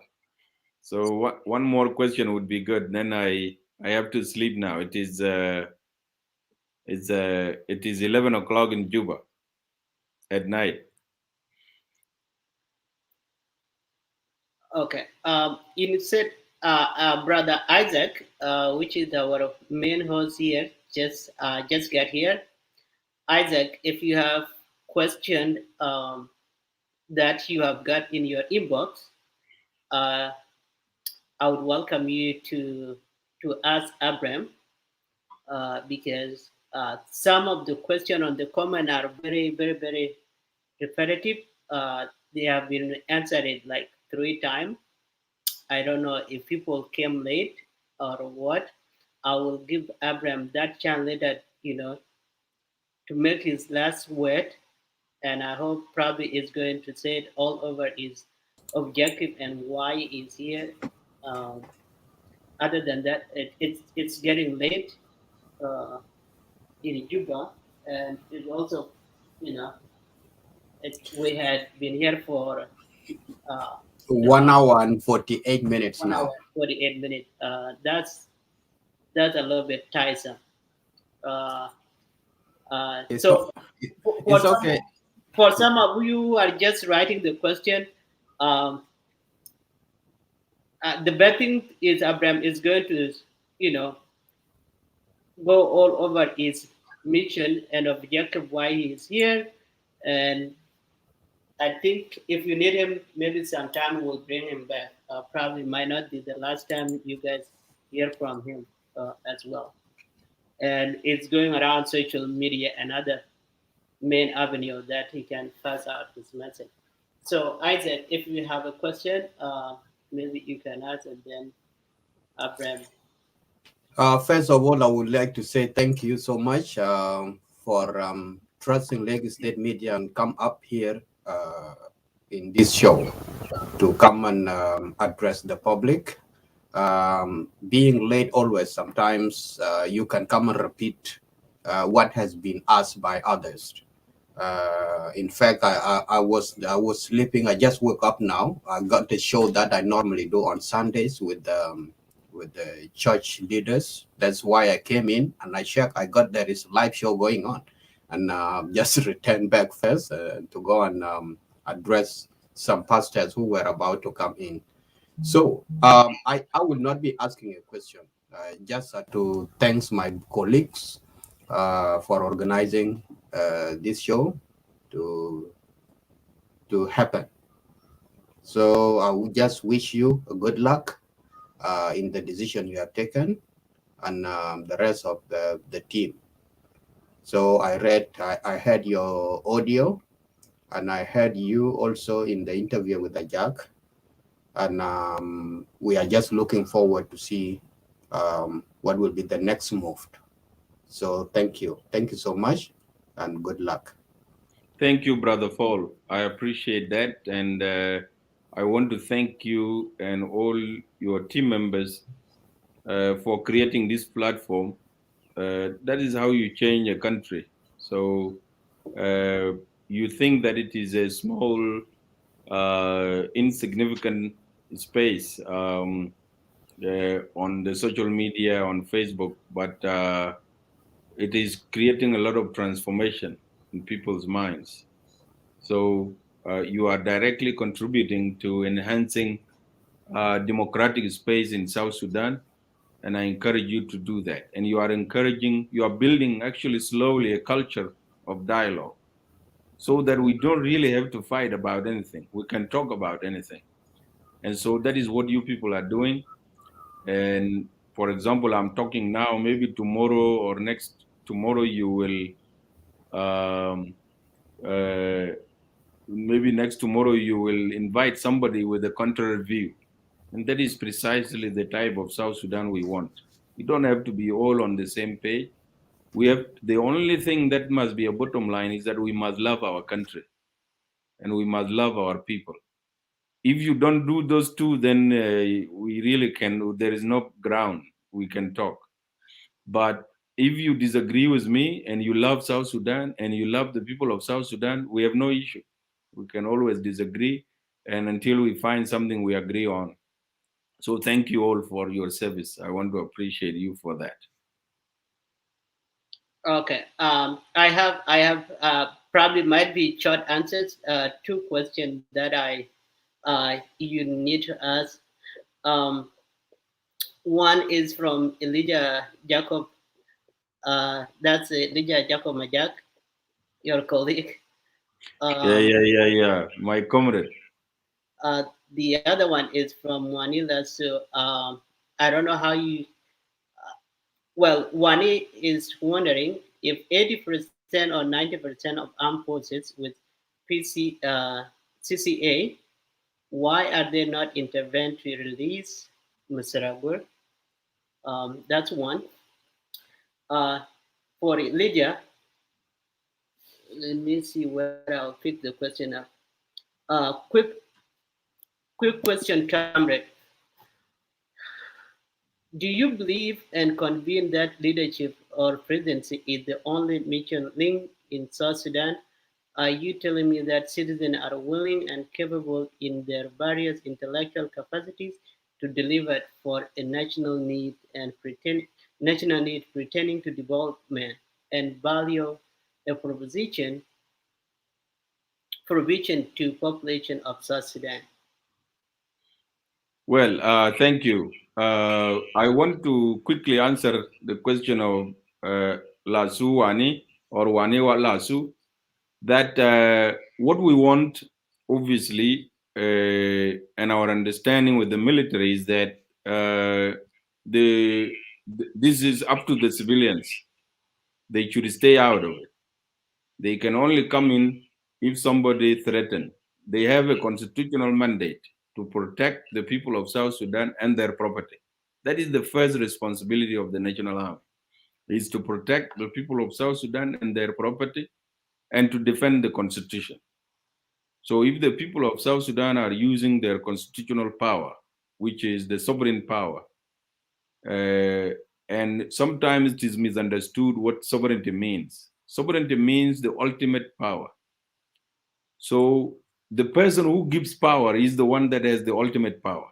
And so citizens of South Sudan are the ones that have the ultimate power because they can give it to someone like a president. They can give it to someone like the army. And so they have a constitutional mandate to protect the people of South Sudan, their property, and their constitution. And so they cannot intervene in a civilian action, because if they were to go and force their way into national security to take out Kwelagur, that would be a violation of the constitution as well. So that is why they are not coming in. And they are not coming in also because it would be a coup. If they were to be the one to come out first before the civilians took action, they would be taking power illegally. That would be a coup, and that is against the law, and it is not in the interest of the country. So what it is that events will proceed like this. Civilians will go to the street, demand change. If somebody threatens them, now the military will have no choice but to intervene to exercise their constitutional mandate to protect the people of South Sudan. But once the people who threaten civilians are no more, they will step back, and the civilians will determine. They will call the political forces and say, "You figure out how to arrange your power. We are not part of that." So that is where we are now. With regard to my colleague Elijah Majak, he is absolutely right. What is missing in South Sudan is leadership. We have a colossal leadership failure in the country. I cannot mince my word on that. It is absolute colossal failure of leadership that has created the crisis in South Sudan. South Sudan has no crisis. This animosity between the Nuer and the Dinka is manufactured. It is not real. And the animosity between Equatorians and Dinka and Nuer is manufactured. It is not real. It is created to perpetuate failure, a failed leadership in power. Riek Machar wants that. President Kiir wants that. And we must tell them enough is enough. The people of South Sudan are capable enough. Let me just tell you, those of you who are sitting in this studio, including my colleague Elijah and Lasu Wani, if I were to give you power today, and after a week I check back, I will find that South Sudan is different. Because you have the capacity, you have the willingness, you are connected with your people, you want things to happen for them. You will change things. So what is missing in South Sudan and what has created failure in South Sudan is the weakness of leadership, is the failure of leadership, it's lack of vision, and it is the power struggle, trying to keep power by force and trying to take power by force. That is what we are rejecting. And that's why we are inviting all of you to support and to join the People's Coalition for Civil Action. Thank you.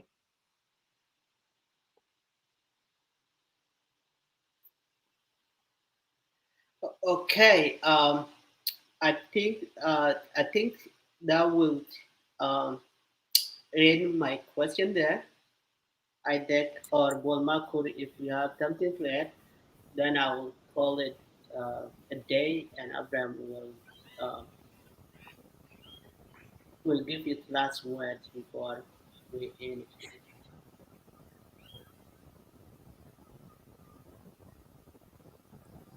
Is it up to me now? I mute. Okay. I mute myself, but I just unmute myself. Yes, Peter. Thank you so much. I don't have a lot to say, and this will not be the last for Abraham. Awolich to come to Lake State Media, we will bring him back again. And I am insisting, advising my fellow South Sudanese, we need to reestablish and understand the role of the media. Media don't discriminate. I would like to acknowledge South Sudanese that Dungulwel Kulwel Galarane, Gala Chigat, Kachibibe Leg, Kidang, I mean, a Leg State Media, Kachibibe Media. Kakaka on there to walk the Panamwanjang wood body. Now we are in the light. When the reason your wake roar, in the reason John Garang creator or a Chan and a chat is a Greek Asadik Madi. In a Jordan roar. Kubit Yellow be Sudan Bukumko, Bilalwell Bay. Kukuwa Belagi Nubi, one key John Garang Yoror, African leaders, they get kill you Greek. Okay? Many African leaders did not agree with John Garang, including who? Including Mandela. If this one is not true, Abraham Awolich or a period, you can highlight people about this, or Isaac. He was one of the people objecting the movement of Sudanese People Liberation Army. But afterward, he realized South Sudanese people have a right, you know, have a right to voice, to talk about their delivery. And then he joined John Garang afterward. But he was telling John Garang, no, you shouldn't be doing uprising. You shouldn't be talked about government to change. Or he was telling him that you should follow my change. Change have so many ways, and that's what people have to look at sometimes.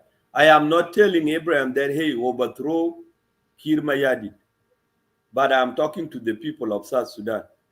Donc yotin bag ran chibe media baga man a chan ye ne chibe media. Donc lo chan we ga ko chipoi. Ko ye lo ya the most dinka chipoi. Jogra ne ye be media kubikichit kitoke ye belwel. Dunguran do bear dungula yogera right. And chille bagwot baloyera right. And chille ba rando totin santino akut baloyera right because the nonkichi god. You could criticize constructively. Okay? So ke anelwel ka and kuchira and go be media ke koi ka go gat. Even President Kir, chede lui disagree ko koi ku koi kamur ke lebe ye yo. Recently, Kwal Manyang made a statement. When he made a statement, did President Kir disagree with him? But further, he went to him and talked to him. It might happen to Abraham Awolich, it might happen to the governor. Ali Biki Gachol, Kujiam Keke. So we don't natural ben in the media. Don't run go ting enemy, era right. Don't division go lo chimine man go ting media take. I go now call Awil, I go now call Lake State, I go now call Marial Bai, I go team. Which is not Klo Kute, Eran Kin in a Biku, Kubukirat Ben Lo Ben Jury. The way quite Junub Sudan, Kini important, Yokulwil, a book, ya team, Ran Kini will be it that. Lekin Dunko division, Dunko Golo Itawal. Iran, Loira do support in a respective man. I am one of the supporting of the SPLM, SPLA. Abraham Awolich himself is one of the supporters of the SPLA, SPLM. This is the party that will rally bind forever. But if you have something that you have seen the government is doing wrong, come out constructively and address it. I can family and government. A can national. Rantiporia ga bobija. But Rantiporia gungo tingira right. But Tito Gumubul in a Kulo Radicol. So we Abraham Chibog tingira right. Here and Tida man President Kir Jago man. President Kir have checked his end with so many enemies. Riek Machar have tried to overthrow Kir Mayadi for a long time. But where are they now? They're eating together. While we're 10 we're under road media, okay, I came to two together. Eh? Recently, there are so many people, Kir Mayadi, Tikachol, and then he become a colleague with them. Kwa ko Kir Mayadi lo batrona ko no. What about an Tiben Bekulil Gal Kubro Loiki? Why would you insult him? The way insulting does not produce, it's ban. So it's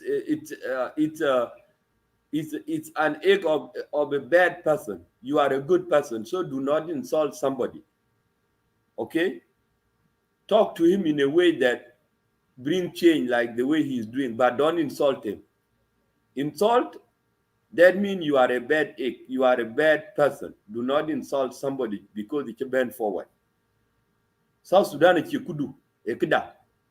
So ran ki ben twen kulu lankada bagir, do not insult them. And ran a coalition Abraham Awolich, one and an SPLM. But Abraham Awolich balad because he came forward. Okay? I am his competence. Nekle wo ko Junub Sudan. Dunko go lad na noran ki ben twen. Listen to him. Ku yiwo wa bijam ka kir. Abu lega gal wada ki yelwel an yi nan ger ba kin yelwel kadi. Abu chol media ya bulwel baba yelwel an yi nan barot be wo yelwel kadi. Abu ben lego in views. He's coming to tell us his views. That's how the country in 18 year run. Thank you all. God bless you.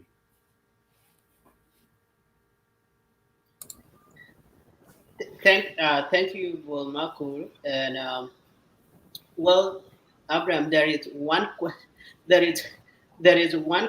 that someone is backing me, and I have to ask, and you add all over your mission and why you are here.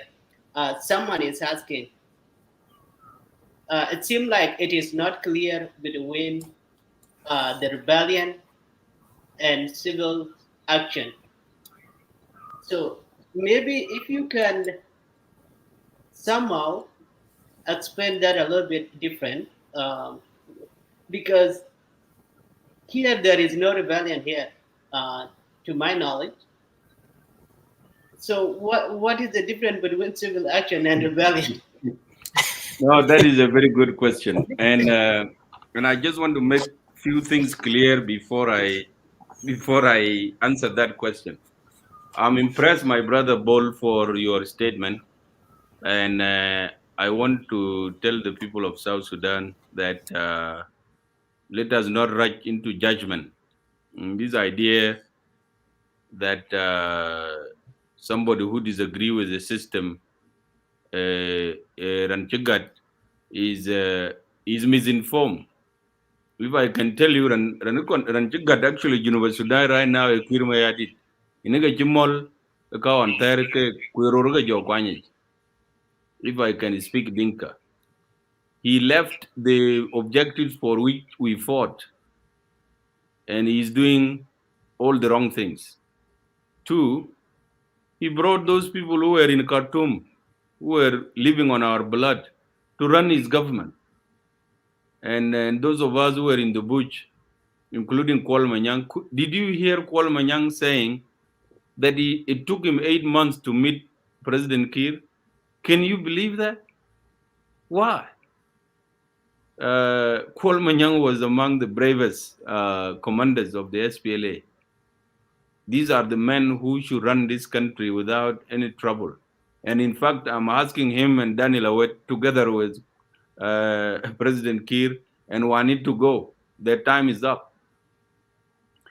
So it is. So I could say that the person who will rebel against the SPLM is President Kiir himself. He has left the SPLM. He is in bed with the NCP, with the National Congress Party, and he has killed the party. Actually, he has killed the SPLM, and he's not a member by heart. President Kiir, in fact, is not a member of SPLM by heart. He has left the SPLM a long time ago. But because the power that he has came through the SPLM, that's why he claimed to be with the SPLM. And I'm not talking out of ignorance. I have done a lot of research, and I have a paper which, because after Kwal and Wendy spoke, I went and investigated what is going on with the SPLM. And I have a report which I have refused to publish, because if I publish it, our people will be demoralized if they know the truth about what is going on with the party. The party is dead, and it is very unfortunate. It is a party under which its flag killed so many people, and for which we remain loyal. Even myself, I'm an SPLM, but not the SPLM that you have there in Juba right now. It's completely dead. So you are absolutely right, my brother Bol, that those who will call people rebels, there is nothing wrong with being a rebel, actually. And I want to answer the question that what is the difference between rebellion and civil action? Rebellion simply means that you refuse to accept the status quo. You reject what majority of people accept to be true. And that is exactly what we are doing. We are rejecting the status quo in South Sudan, and we are asking for a new thing. So you could say we have rebelled against the system. But there is a difference between armed rebellion and a call for civil action. Armed rebellion, you take arms and you want to force your way to power, or you want to get rid of what you disagree with violently. But in our case, we are not accepting we are no longer able to accept that our leaders are capable of leading us. And that put us in direct opposition with many of you who believe that the leaders are entitled to kill us, to loot our country, and to kill our people and divide us as they wish, and we still clap for them. And so you are absolutely right. I want to advise our people that having different opinions is not a bad thing.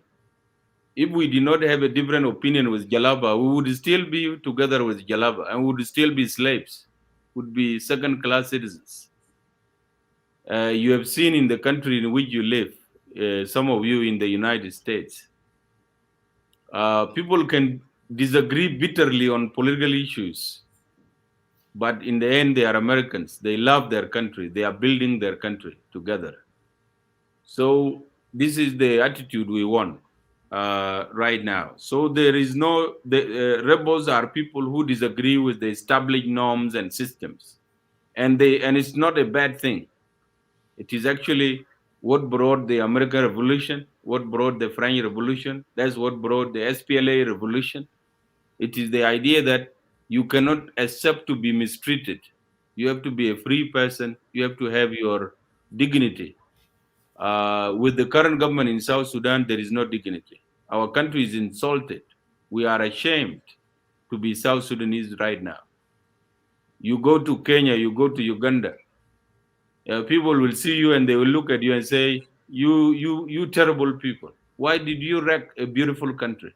Why did you fight a very wonderful fight until you win and then you wreck your own country? These are things that we deal with on a regular basis.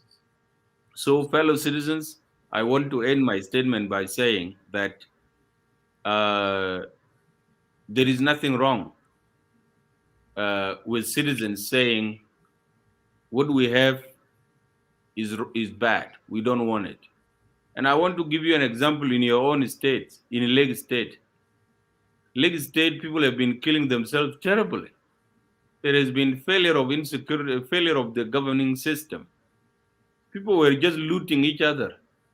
But look, the president made the right decision and took Governor Rintuin to Lake State. And within a month, none of those is happening. That is leadership. That's what we want. Now, I'm not complaining about Governor Rintuin, although I don't agree with killing people without taking them to the court of law. I disagree with that. But given the circumstances that we have in Lake State, people are happy it is a cost. It is a cost that they think is worth paying, so that people can have a semblance of peace. This is what we have been asking President Kiir to do: give us peace, give us security. He has not done it. He has failed to do it, and so we have given him a chance to say, "Okay, fix it." He hasn't fixed it, and he's not going to fix it. And we should not be waiting for something that doesn't exist. It will take you 100 years to try to ask Kir to reform. Nothing will be reformed, I tell you. There is no will, there is no capacity, there is no desire, there is no leadership aptitude to do that. And that's what we are rebelling against. That's what we are objecting to. But we are not armed. We are not going to shoot South Sudanese. We are not going to shoot President Kir. We'll just talk like I'm talking now.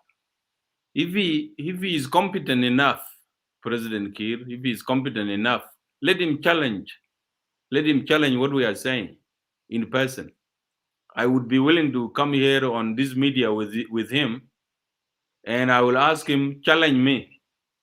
Well, And I but would I ask will any say one of them to come. come and challenge me. So that is basically what we want. We want to raise issues, and if they think that we are wrong, let them come and challenge.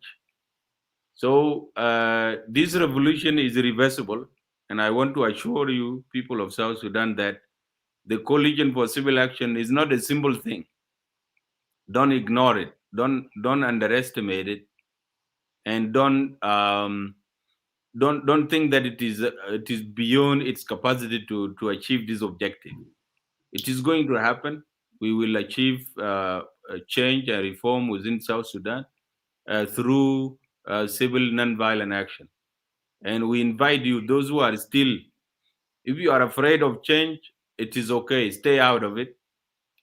If you are on the fence, you decide whether you jump out or you jump in. But if you are brave enough, join us, and we can do this. And next year, when we are on the Lake State Media, we'll be talking about beautiful stories of progress happening in South Sudan. Thank you very much. Thank you. I'll let you go. It's just a one. It's no or yes. It's just that's my question. Then now this is my own question that came from me. Did Okay. you hear from South Sudan since you guys put out your update and where you are about and the pollution going around? Did you hear from them? Did we hear from the government of South Sudan? Yes. Yes, we did. We did. We heard from the IO side, and we heard from Michael McQuay. And for Michael McQuay, he thinks that there is nothing to worry about. It is a collision of two people, only to end up deploying more than 50 tanks on the streets, fearing two people, because they have arrested one person already. One other is here, is there in the west. It is the two of us who are on the run that they are afraid of. So I don't know who is telling the truth now. We have heard from IO also. They appreciate that we have a right to speak our minds. It is our constitutional right, even if they disagree with the method and the content of what we are saying. So we have heard from them, and we appreciate their responses, and we have also responded in kind to their reactions. All right. Thank you, Awolich, for tuning in to Lagos State Media. Also, thank you to the viewers. Probably we might want to hear from you on Monday. Absolutely, we The will. new, We will have a statement on Monday. and and also because we did not have time, we would have heard from you what's going on with in IO. How does that make things difficult for South Sudan at this point? But we don't have time. If you want to come back next time, that's okay. I will come back, and I will come back with my colleagues. And yeah, and somebody is. I see a question. Somebody is talking about the D-Day. D-Day is the day when we will go to the street to ask the government to step down. and we are working on it. We are organizing, and we will take some steps before we could reach the D-Day. So that is basically what D-Day means. It's the day when the popular uprising will actually happen. It has not yet happened. Thank you for tuning in, Kevin. Thank you, everyone. I know there are comments that on the section said, yes, we like the discussion, but we have to give it a time. It's probably in the morning back in South Sudan, and we want to give you a time to rest and go about your business. So I have been talking the whole day, so my head is about to explode. But so we here at Lagos State Media too, we want to go on about our business, and we want to let the government of South Sudan know as well. If they want to reach out and repute Abraham, it is up to them. We are highly welcome them, and we are inviting someone to respond. It doesn't matter who is going to be, whether is it a presidential press, a time work attend, or the Minister of Information and Telecommunication, Honorable Mark Congress. So we are open. We are open. This is why we are here. We want to hear both sides, and Junopin will actually make sure they are educated and choose wisely where they want to stand on the issues pertaining to South Sudan. Other than that, I'll say thank you very much. I have to go now. Thank you. Abraham. We'll see you next time. All right. Bye-bye. Bye. Bye-bye.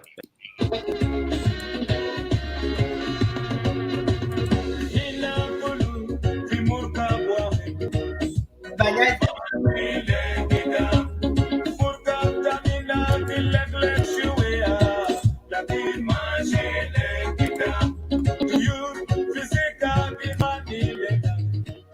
I back to you.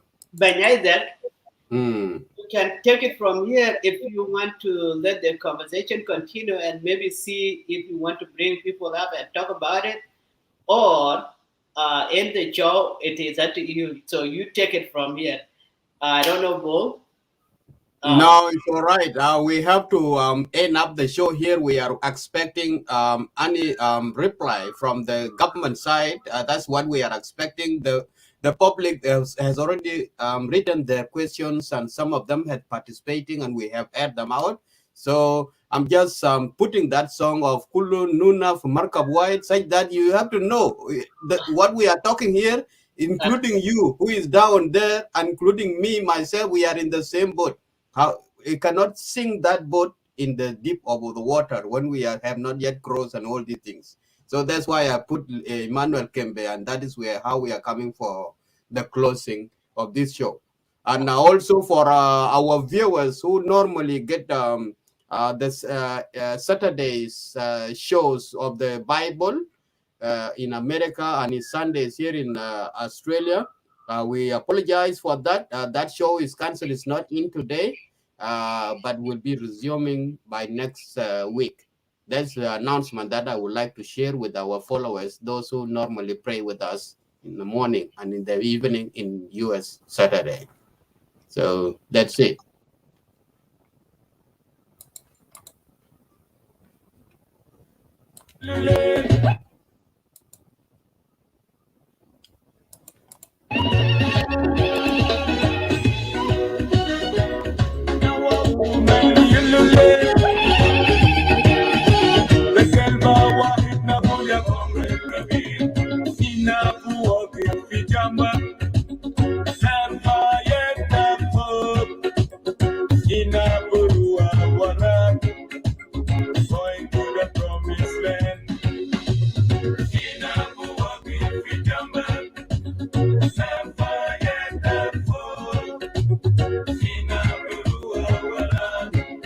Manuel.